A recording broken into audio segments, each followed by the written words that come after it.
My name is Archibald Mason, and I turned 76 last Thursday. I live alone now, in a 2-bedroom brick house in Boulder, Colorado, the same house where my wife Elaine and I raised our only son, Trevor, and grew old together. Since she passed, the house has not shrunk, but my presence inside it has, like I've slowly evaporated into the walls, reduced to someone who doesn't open more than 2 doors a day. I haven't used the guest bedroom in 6 years. The dining room still has her crystal bowl on the table, filled with potpourri that's long since lost its scent. And every morning I walk past it as if Elaine will suddenly reappear and scold me for not replacing the flowers. When you live with absence for long enough, you start making it part of your routine. I still say good morning out loud when I wake up, and I still say good night when I turn off the light in the bedroom. The silence answers back every time. I eat the same breakfast each day, 2 pieces of dry toast, half a banana, a cup of tea with milk. And I read the newspaper not because I care much about the news anymore, but because it fills time between waking and remembering. Trevor hasn't lived in this house since 1998. He left for Stanford, then Silicon Valley, and eventually wound up married to Janice Hawthorne, a woman whose family owns 4 properties in Aspen and whose father used to sit on the board of a private bank I couldn't afford to use even if I wanted to. Trevor is now some kind of strategist or solutions architect, which is a job title that doesn't mean anything to me, but apparently pays enough to have a house with 6 bathrooms and 2 Teslas in the garage.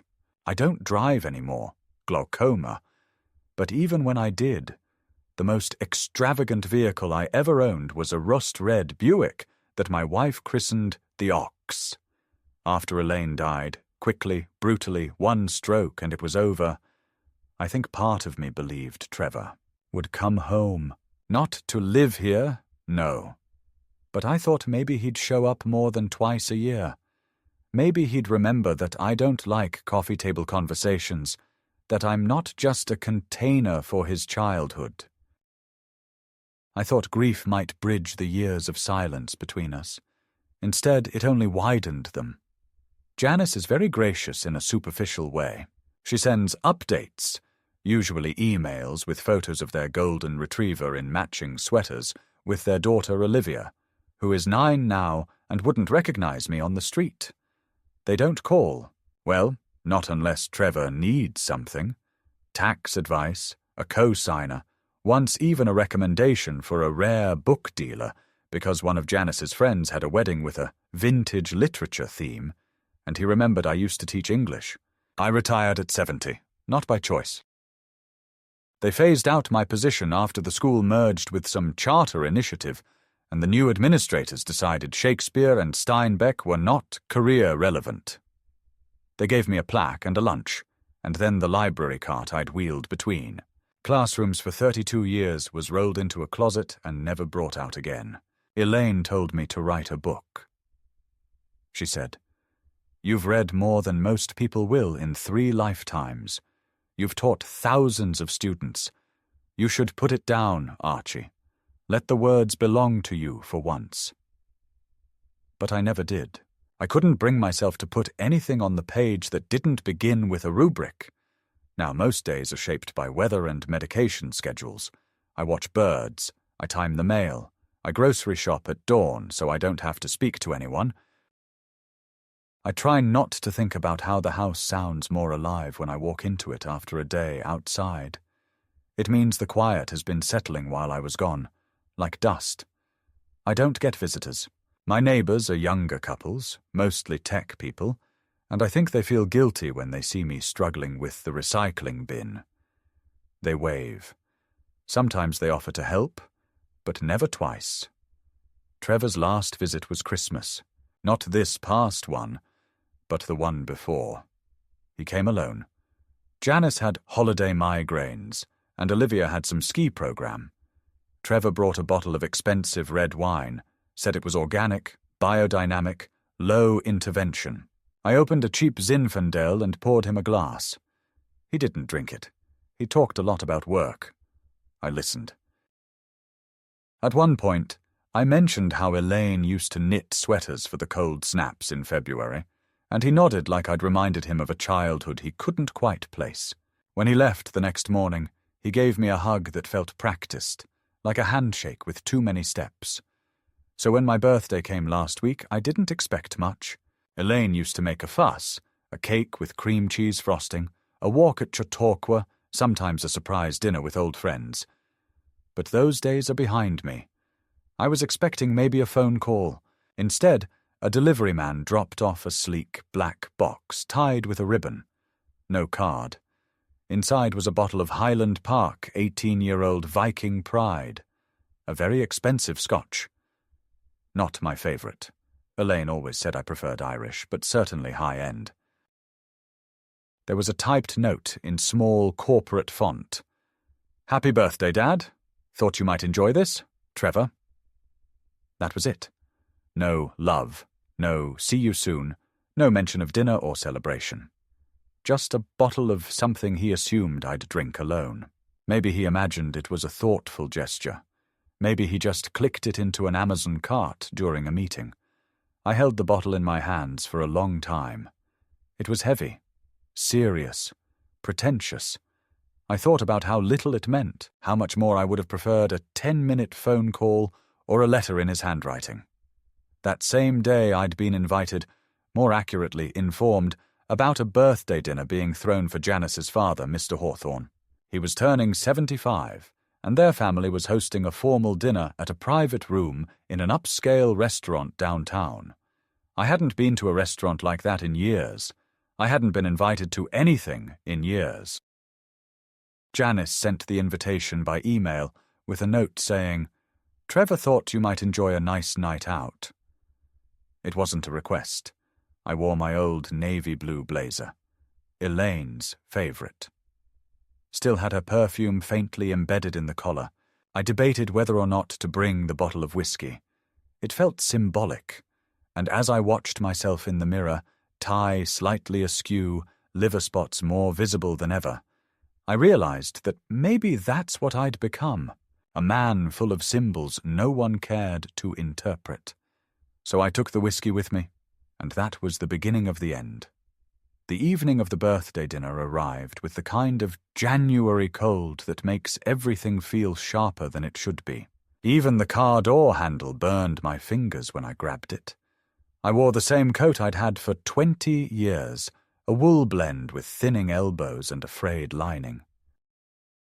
Elaine always said it made me look dignified, though now it just looked like something a widower refused to throw away. I shaved, slicked back my remaining hair, polished my shoes, and brought along the bottle of Highland Park Scotch in its black box. I hadn't opened it. I hadn't even taken off the ribbon. I carried it like an obligation, like something I needed to offload in order to make it through the evening. The restaurant was downtown, in one of those modern, dimly lit places where the chairs are deliberately uncomfortable and the menus don't have prices. The kind of place where everyone talks about food in abstract terms. Notes of oak. Hint of bergamot. It was the sort of place Trevor never took me to, but often posted about on his social media feeds. I hadn't been in a room like that since Elaine's retirement party a decade ago, and back then the music had been Sinatra, not this barely there jazz hum that felt like it was piped in from an adjacent universe. When I arrived, the hostess greeted me by name, which meant someone had arranged everything down to the last polite detail. She led me through a winding hallway to a private room in the back. There were about 30 people already there, gathered around a long mahogany table, sipping champagne and nibbling canapes arranged like tiny architecture. Trevor was standing next to Janice, who wore a dress that shimmered like it cost more than my monthly pension. When they saw me, Janice smiled tightly and came forward, but Trevor only raised his glass slightly, as if I were another client from the office. "Dad, you made it," Janice said, kissing the air near my cheek. "You look sharp." I handed her the box. "This is for your father. It's from Trevor." Janice hesitated for a second, then laughed. "How thoughtful," she said, even though she obviously didn't recognize the brand or its value. She turned to pass it off to one of the servers without ceremony. I almost stopped her, wanted to say, "It's an 18-year-old single malt." But then I caught Trevor's eyes, and something in them told me not to embarrass him. So I let the box disappear into the restaurant's machinery, like a package rerouted by a sorting system I didn't understand. Janice's father, Lawrence Hawthorne, stood near the head of the table, surrounded by what looked like a constellation of bankers, developers, and real estate attorneys. He was a tall man, taller than me by a full head, with a face that had aged well. Silver hair, tanned skin, expensive dental work. He was laughing too loudly at something someone had said, and when he turned and saw me, his expression flickered for a second. Recognition mixed with something colder. "Ah, Archibald," he said, shaking my hand with a firm, almost punishing grip. "Glad you could join us." "Happy birthday, Lawrence," I said. "You're a year younger than me now." He laughed politely, the kind of laugh that ended the conversation. I was shown to my seat, near the far end of the table, away from the central group. I sat between Janice's cousin, who spent the entire dinner tapping on his smartwatch, and a woman whose name I never caught, but who told me 3 different times about her yoga instructor's affair. The food was microscopic. Each course was announced like a museum piece. "This is a beet reduction over quail egg foam with micro-basil," and I chewed everything slowly, not because it tasted good, but because it gave me something to do with my face. When the main course arrived, Trevor finally acknowledged me more directly. He turned from a conversation with his father-in-law and raised his glass. "To Dad," he said, his voice a little too loud for the moment. "Who's still kicking, 76 years and counting." There were a few polite claps, a smile or two. Lawrence added, "Let's hope I'm still upright next year, eh, Archibald?" I nodded, felt my ears burn. Janice leaned in then, wine glass in hand, and said something that she thought was affectionate. "We were worried you might not make it tonight. Trevor said you've been having some trouble getting out and about lately." I blinked. "Who said that?" "Oh, it's nothing," she said quickly. "You know, you get to a certain age and, well, Trevor worries." That was the moment something shifted. It was small, a flick of a sentence, but it stayed with me. Trevor had never said a word about worrying, not in any of the 2-minute phone calls, not in any email, and yet here it was, a narrative being spun in a room of strangers, that I was frail, that I was becoming unreliable, that I was slipping. When the dessert arrived, a sphere of something that cracked under a spoon to reveal a cloud of citrus mousse, Lawrence stood to give a speech. It was long, meandering, full of stories about business ventures and golf victories and a trip to Chile with a woman who may or may not have been his 3rd wife. Everyone laughed. Toasts were raised, photos were taken, and when he opened his gifts at the end of the night, he held up the black box with the Highland Park scotch and grinned like a child. "Now this," he said. "This is class." "Thank you, Trevor." Everyone applauded. Trevor smiled and nodded. He did not correct him. He did not say, "Actually, my father brought that." He let the moment pass without friction, like water flowing downhill. I watched him from across the table and really realized, how complete the distance between us had become. He didn't see me as a father anymore. Maybe he hadn't for years. He saw me as an echo of obligation, a necessary footnote in his otherwise streamlined life. On the ride home, I asked the driver to make a detour. I didn't want to go straight back to the house. I didn't want to sit in the kitchen with my cup of tea, staring at the spot where Elaine used to stand when she hummed and fried eggs. I asked to be dropped off at the Chautauqua trailhead. The sky was already dark, the air brittle with frost, and I walked only a few steps before my knees reminded me who I was now. But I stood there, facing the black outline of the Flatirons, and I thought about that bottle of scotch, how easily it had been misattributed, how quickly I had become irrelevant even in my own gestures. There was a time Trevor would have known that wasn't just a bottle, it was a message, a line between us, offered even if wordless. But now I wasn't sure if he'd even recognized it as something I might have taken personally. Maybe he had never really known me. Maybe he only remembered the father who graded papers late at night and forgot to cheer loud enough at his baseball games. Maybe that's the version Janice saw too, the absentee intellectual. The self-important literature teacher who couldn't keep up with a digital world. I walked back to the car slowly.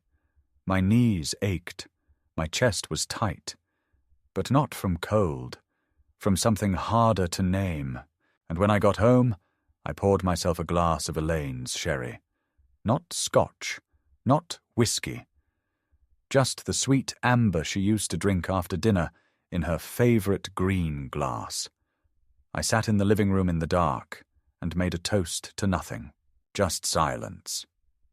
The next morning, the first thing I noticed was the voicemail light blinking on the landline I keep in the kitchen. No one calls that number anymore except telemarketers and the pharmacy with automated reminders. But this message was from Janice, her tone unmistakably chirpy, that cultivated brightness people use when they're suppressing something. She said they were hosting a small get-together for Lawrence at their house that evening, something more intimate than the restaurant dinner, just family and a few close friends, and that Trevor really hoped I would come. She added, almost as an afterthought, "We'd love to have you." I didn't call back. I showed up. Their house sits in the western foothills, a 3-level contemporary with floor-to-ceiling windows, all glass and cedar and money. Elaine would have hated it. Too cold, she would have said. Too architectural. But it's the kind of place that photographs well, which seems to be more important to people now than whether a house feels lived in. When I rang the doorbell, I half expected the lights to flash blue or a robot to answer. Instead, Janice appeared, dressed in a cashmere sweater and leggings, holding a wine glass that was already half empty. "Archibald," she said, like a newscaster announcing the weather. "Right on time. Come in." I stepped into the foyer and was immediately greeted by a blast of music, soft jazz with just enough dissonance to feel expensive, and the faint aroma of citrus candles. Everything gleamed, the marble countertops, the brushed brass fixtures. The air itself felt curated. Trevor came around the corner, wearing a tailored shirt and holding a tumbler of something neat. When he saw me, he raised his glass in what could barely be described as a smile. "Glad you made it," he said, and I almost believed him. The living room was filled with people I didn't recognize. Some wore name tags, which made the whole thing feel even more performative. I stood near the fireplace, holding a glass of water I hadn't asked for, and watched as Lawrence held court near the kitchen island, retelling the same story from the restaurant about his hiking trip in Chile, but now with added embellishments and louder laughter. When Janice introduced me to a couple from Denver, she said, "This is Trevor's father, Archibald. He taught English back when that was still a thing." They laughed politely, and I smiled like it didn't matter. At some point, Trevor gestured for me to follow him upstairs, saying he wanted to show me his new office. I did as asked, though I already knew it wasn't about the furniture. The office was exactly what you'd expect, sleek, sterile, filled with books arranged by colour instead of content. There was a wall-mounted screen displaying analytics or stock trends, and a decanter set I doubted he ever used. "Everything okay, Dad?" he asked, leaning against the desk. I looked at him, his posture, his face that looked more like mine than he'd ever admit. "Why wouldn't it be? You've seemed a little tense lately. At dinner last night, you didn't say much." "There wasn't much to say," I replied. He nodded, took a sip from his glass, then said, "Look, I know things haven't always been perfect between us. I get that. But you're not getting any younger, and I just want to make sure you're, set up for whatever comes next." I stared at him, wondering if he'd rehearsed that line. Whatever comes next. You live alone. You've had some health stuff. Nothing serious, I know, but Janice and I have been talking, and we think it might be time to explore some options. Assisted living. Somewhere you'd have support, people around, meals taken care of. You wouldn't be alone all the time. I felt a chill that had nothing to do with the air conditioning. So that's what this is. It's not what you think, he said quickly. We just want what's best for you. What's best for me, I repeated. And you'd decide that? He looked genuinely frustrated now, like a man who'd practiced patience for 10 minutes too long. You're blowing this out of proportion. No, I said. I don't think I am. I think you're trying to manage me. I'm trying to care for you, he said, a little too loud. I didn't answer. I walked back downstairs, past people who barely looked at me, past a framed photo of Olivia on a yacht with Janice's family, past the modern art I didn't understand, and into the kitchen, where Lawrence was laughing at his own joke. He saw me and grinned. "Archibald," he said, lifting his glass. "That whiskey you brought. Phenomenal. I had a taste this morning. Trevor's got great taste." I paused. "It was from me," I said. Lawrence raised an eyebrow. "Really?" "Yes," I said. "Trevor sent it to me for my birthday. I brought it here instead." There was a silence. Not long, but long enough to change the temperature in the room. Someone cleared their throat. Lawrence chuckled. "Well then, thank you. Very generous of you." I didn't smile. I turned and walked to the window, watching the wind stir the tops of the pines. A woman nearby whispered something to her husband. I didn't hear it, but I didn't need to. I was now the elderly father who made scenes. The unpredictable one. The burden. Later, when dinner was served, a buffet of tiny servings that looked like science experiments, I sat alone at the end of the table. Trevor and Janice sat together, laughing with Lawrence. I saw Trevor glance my way once, then look quickly back. Janice didn't look at me at all. After dessert, as people were dispersing, Janice approached. "You embarrassed Trevor," she said softly, but with steel in her voice. "Good," I said. "He needed it." She sighed, shaking her head. "You don't understand the pressure he's under, the expectations, the business, the family." "I was his family," I said. "Before all of this, before the pressure and the performance." She tilted her head. "We're just trying to help." "No," I said. "You're trying to erase me." She didn't deny it. Instead, she said, "You should go home now, Archibald. It's been a long day." And it had, but not in the way she meant. When I stepped outside into the night, the cold hit me like an open hand. I stood there for a moment, letting it settle into my bones, wondering when exactly my son had stopped being my son.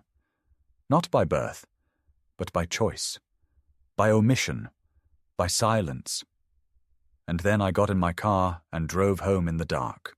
2 days after the dinner, I received a letter, not an email or a text message, but an actual letter, delivered in a white envelope with a typed return address from a senior wellness consulting firm in Boulder. At first, I thought it was a piece of mail meant for a neighbor or some kind of mass advertisement.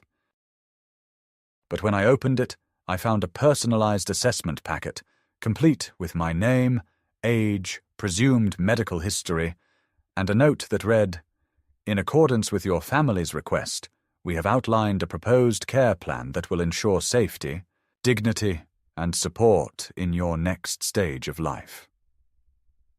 There were brochures, glossy, pastel-coloured, featuring smiling men and women with walkers, activity rooms with watercolour classes, and a small print table of fees that made my throat close. I read it twice. The word facility appeared 6 times. Independence was mentioned once, and only in reference to supervised, structured environments. I didn't call Trevor. I didn't need to. This wasn't an accident. He hadn't mentioned it during our conversation upstairs, but it had already been in motion. The paperwork didn't assemble itself overnight. Someone, likely Janice, had initiated this, possibly weeks ago.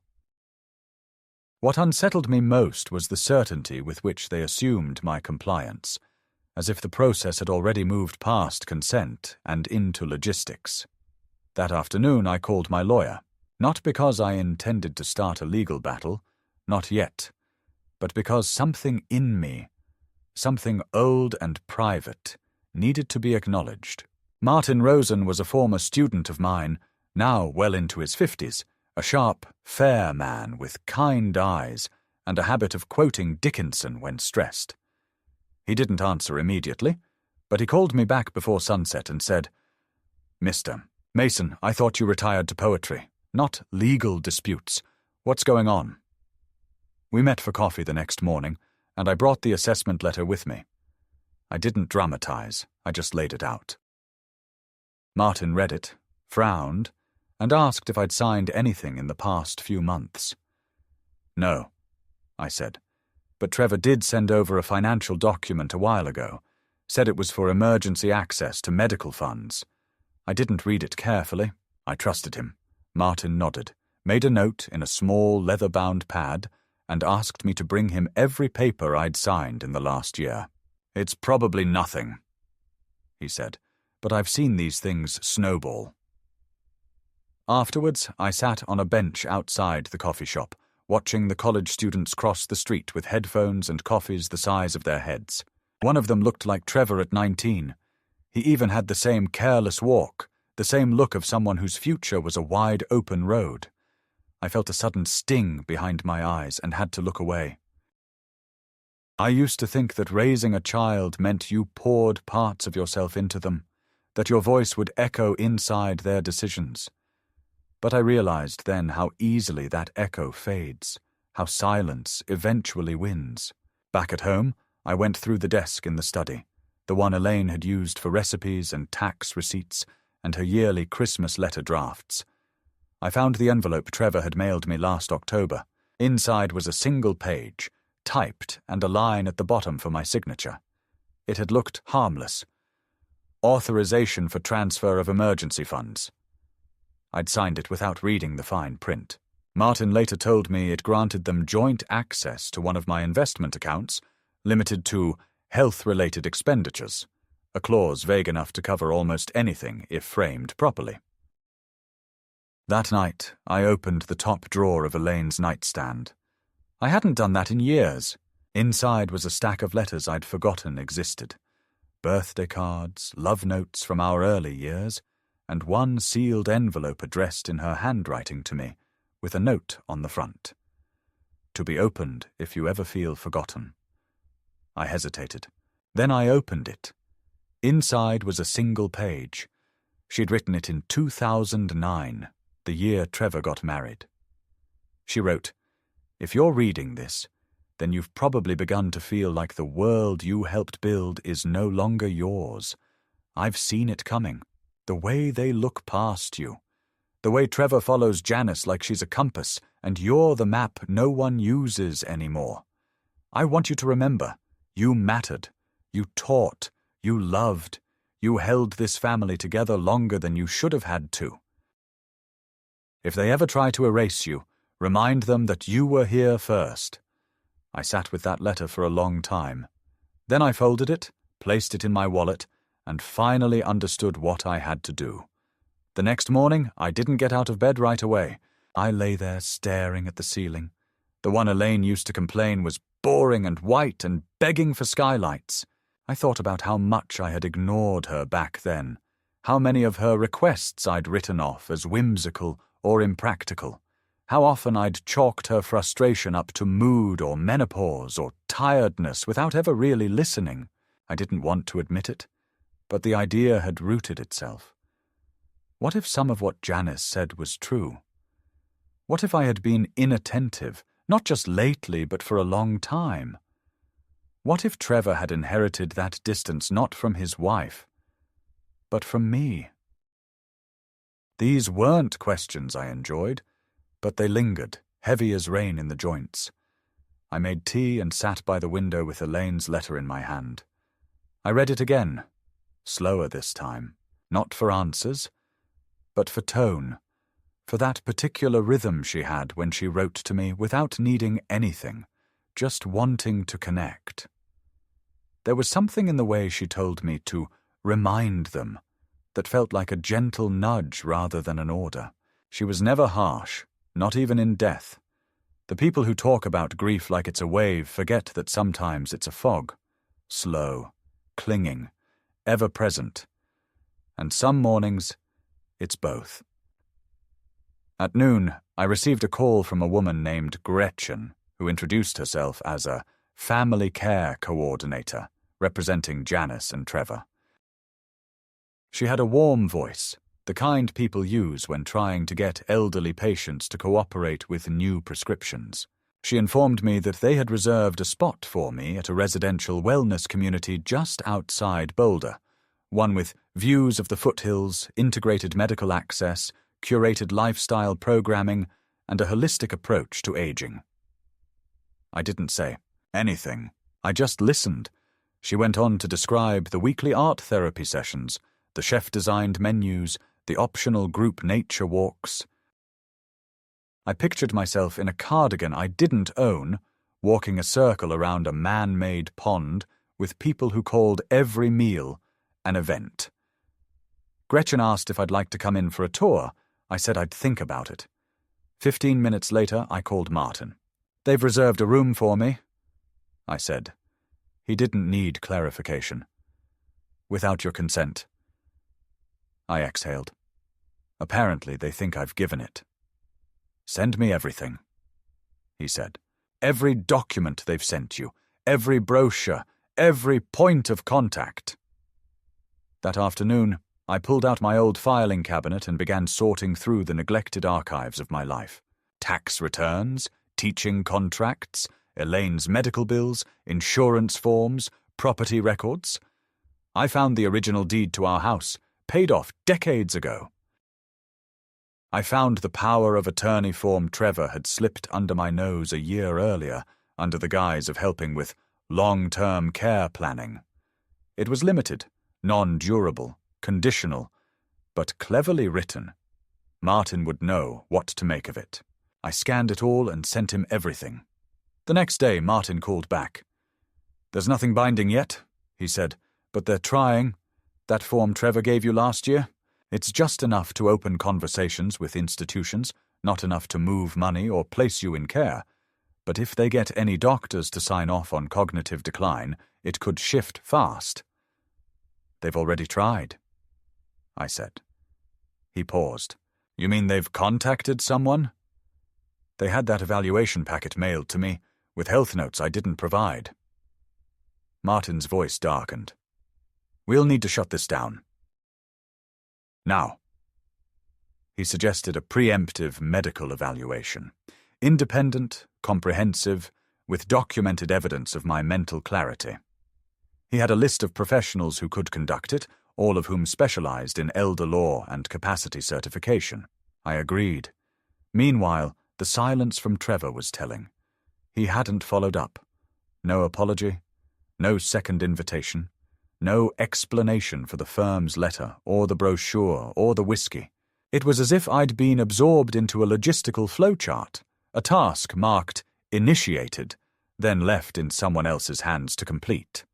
I didn't recognize that version of him. Or maybe I did, and I'd just refused to see it. 3 days later, I had my first appointment. The doctor was a sharp-eyed neurologist with fingers like piano keys and a no-nonsense voice. She ran me through a battery of tests: spatial recall, language fluency, time orientation, abstract reasoning. At one point, she asked me to draw a clock, then looked up when I placed the hands at exactly 3:47. "Why that time?" she asked. "That's when my wife died." I said, 6 years ago. Stroke. She didn't write anything down, just nodded and moved on. Over the next 2 weeks, I met with a geriatric psychiatrist and a cognitive therapist. They all asked versions of the same questions. Did I remember names, faces? Could I follow instructions, manage money, interpret metaphors? I answered them all. Some with fatigue, some with amusement, a few with sadness. But I answered, and each of them, at the end, said the same thing. You are capable, independent, and aware. Martin compiled the evaluations into a formal report, notarized and sealed. Then he mailed a copy to Trevor's home with a letter attached. Any further efforts to assume control over Mr. Mason's affairs without his consent will be regarded as harassment and dealt with accordingly. I didn't ask what kind of legal threat was implied. I just trusted him. A week passed, then 2. And then, without warning, I received a call from Trevor. His voice was different, strained, hollow. "Dad," he said, "we should talk." I said nothing. I didn't mean for things to go like this. I didn't know Janice had moved so quickly. Still, I didn't respond. She thought it was the right thing. You know, planning. She worries, and I... He trailed off. "You worry so much," I said, "that you forgot to ask me what I wanted." "I thought you were slipping," he said quietly. "You left the stove on last year. Janice said you forgot the password to your email. You keep writing checks instead of using online banking. I thought maybe..." "You thought wrong," I said. He went quiet. Then, after a long pause, "So what now?" I looked around my living room. The same faded wallpaper Elaine had chosen, the stack of books on the coffee table, the fading orchid I still watered, even though I knew it wouldn't bloom again. "Now," I said, "you stay out of my way." He tried to respond. I hung up. Later that night, I went into Elaine's closet. I pulled down the shoebox where she kept the things she didn't want anyone else to see. Old report cards, love letters I wrote her in college, the ultrasound photo from when she was pregnant with Trevor. I added a new envelope to that box. Inside was a copy of my capacity evaluations, my living will, and a handwritten letter. To my son. It began. And then I stopped writing. Not because I didn't have more to say, but because I knew he wouldn't read it anyway.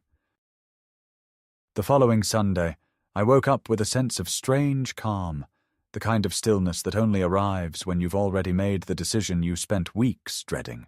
I brewed my tea, sat at the kitchen table, and stared at the 2 envelopes in front of me. One addressed to my lawyer, the other to the Hawthorne residence. Both contained the same thing, a formal notice of revocation. The first was my decision to revoke Trevor's limited power of attorney, which had been hanging over my life like a quiet threat. The second was something far simpler, a handwritten note that read, "You no longer have access to any of my accounts, assets, or time.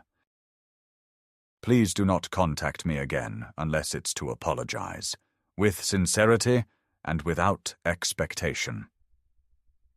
It was not a theatrical gesture. It was a boundary, a final one. I mailed both letters just before noon, then returned home and began packing. Not everything, just the essentials. Some clothes, my books, photographs of Elaine, the old leather-bound copy of Leaves of Grass she gave me on our 10th anniversary. I packed like a man not running away but walking forward. I had signed a lease 2 days earlier for a small apartment on the other side of town. Nothing grand, nothing modern, but quiet and facing a lake. The landlord was a retired postal worker named Leonard, who lived downstairs and spent his afternoons carving birds from pine blocks on his porch. When I told him I didn't have a pet, he said, "You can borrow my cat if the silence gets too loud." Moving wasn't about distance, it was about disconnection, from a house filled with ghosts, and from a son who no longer saw me as anything other than a liability. By the time I finished carrying the last box to the car, I was sweating through my shirt. But I didn't feel tired. I felt clean. The house looked smaller as I stood in the driveway one last time. Elaine would have said I was being dramatic, standing there like a character in a Chekhov play. Maybe I was. But the moment deserved gravity. I didn't lock the front door out of habit. I did it with ceremony. This was the home we built. But it wasn't mine anymore. 2 days later, I received a message through Martin. Janice had contacted him, enraged about the account changes. She called it unprovoked financial retaliation. Martin told her that no explanation was required from me, and that unless she had evidence of legal wrongdoing, she should cease communication. She threatened to sue. He told her plainly that any suit would open the door to an examination of their behavior over the past year. She stopped responding. But it wasn't over. That Friday, I found Trevor standing at my new door. He looked thinner, not physically, but emotionally, like a man who'd been peeling away parts of himself to stay presentable. He held a paper bag in his hand. Inside was a bottle of scotch, Highland Park, the same one he'd sent me on my birthday, this time without a ribbon.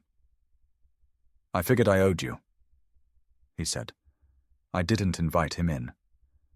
I stepped outside and closed the door behind me. He cleared his throat. "I've been thinking a lot about what you said." I said a lot of things. He nodded. "But mostly that I forgot to ask you what you wanted. You were right." I said nothing. "I'm not here to justify anything," he continued. I think I got scared. Janice said you were slipping, and I didn't question it. I started seeing signs everywhere. You forgetting your keys, asking me twice about Olivia's school. I thought maybe I had to prepare for something, and then I let her take the lead. That was your choice. I know," he said quietly. "I know it was." There was a long silence. He handed me the bottle. "I know it doesn't fix anything. I don't expect it to. But maybe it's a start." I took the bottle but didn't open it. Starts come with actions, not gifts. "I'll prove it," he said. "I don't want proof," I said. "I want honesty, and I want absence, for now." His face twisted in something between pain and pride. He nodded. "Okay." He turned to leave. But halfway down the walkway he paused. "Do you still think about Mom?" he asked. I looked up. "Every day." He nodded again, but didn't turn back. He got in his car and drove away. I brought the bottle inside and placed it on a shelf, not as a keepsake, as a reminder. That evening I poured myself a small glass of Elaine's sherry instead, sat by the window, and watched the sun disappear into the lake. Not everything has to return to what it was. Some things are truer when they're finally allowed to end. A month passed, then another. I settled into my new apartment with the kind of rhythm that doesn't announce itself, but becomes routine without effort. The mornings were quiet, except for the soft creak of Leonard's porch swing downstairs and the occasional distant bark of his cat, which never let me pet her, but always sat by my door like a silent observer. I began reading again, not skimming but really reading. Novels I'd assigned in classrooms but never fully absorbed. Collections of poetry Elaine had adored. Even a few modern essays that made me shake my head, but also made me feel something other than bitterness. I joined a small discussion group at the library, mostly retired women with sharp opinions and warm laughter, and though I didn't speak much at first, eventually I found myself offering thoughts, even jokes. They began to refer to me affectionately as Professor, and I let them, though I hadn't stood at a chalkboard in nearly a decade. For the first time in years, I wasn't waiting for a phone call or an invitation that would never come. I wasn't calculating how much longer I had to remain relevant in someone else's life. I was just living, and that, I discovered, was enough. I never responded to Trevor's texts after that last visit. They became infrequent, and then they stopped altogether. No messages for Father's Day, no updates about Olivia, no requests for financial help or signatures or favors disguised as concern. I didn't miss the silence. I had already spent too many years hoping for something that never arrived. The absence wasn't new. It was just finally honest. I didn't hate him. I simply accepted the truth of who he'd become, and the larger truth of what I had allowed in my own passivity. The slow erosion of connection under the weight of deference and silence. That realization hurt less than I expected. Perhaps because, in finally drawing the line, I reclaimed what little dignity I had left to lose. One afternoon in early spring, I received a letter from Olivia. The envelope was hand-addressed in pencil, the handwriting uneven but unmistakably hers. Inside was a simple note. Grandpa, Mom, and Dad said you moved. I hope you're okay. I got the lead in the school play. It's our town. I play Emily. I think you'd like it. Love, Olivia. There was no return address, no invitation, just a child's voice reaching through the noise of adults. I held the letter in my hands for a long time, rereading the words, wondering how much she truly knew. I didn't write back, not because I didn't want to, but because I wasn't sure it would ever reach her, and I wasn't willing to chase shadows anymore. Maybe one day she would find me. Maybe not. But I wasn't going to beg for entry into the house that used to be mine. When Elaine died, I thought the loneliness that followed was the worst grief I'd ever know. But I was wrong. The worst grief is not the loss of a loved one. It's the slow, steady erosion of how you are remembered. To be misrepresented, revised, turned into a cautionary tale by people who once looked up at you and called you Dad. But I have learned, slowly, that memory is not a democracy. It does not require majority vote. I remember who I was, Elaine remembered. And now I do too. Last night I poured myself a small glass of that same Highland Park Trevor had once sent me. I sat on my porch, watching the lights shimmer over the lake. I thought about forgiveness, not the kind you give for others to feel better, but the kind that frees your own chest from tightening. I raised the glass and said nothing out loud. There was no one to hear it anyway.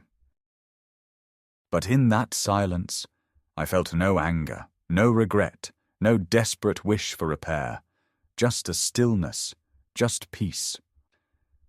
And in that moment, I understood something I had never dared admit, not even to Elaine when she was alive. Some families fracture not because of one great betrayal, but because too many small ones go unanswered. The miracle isn't keeping people together, it's knowing when to let go. So I did.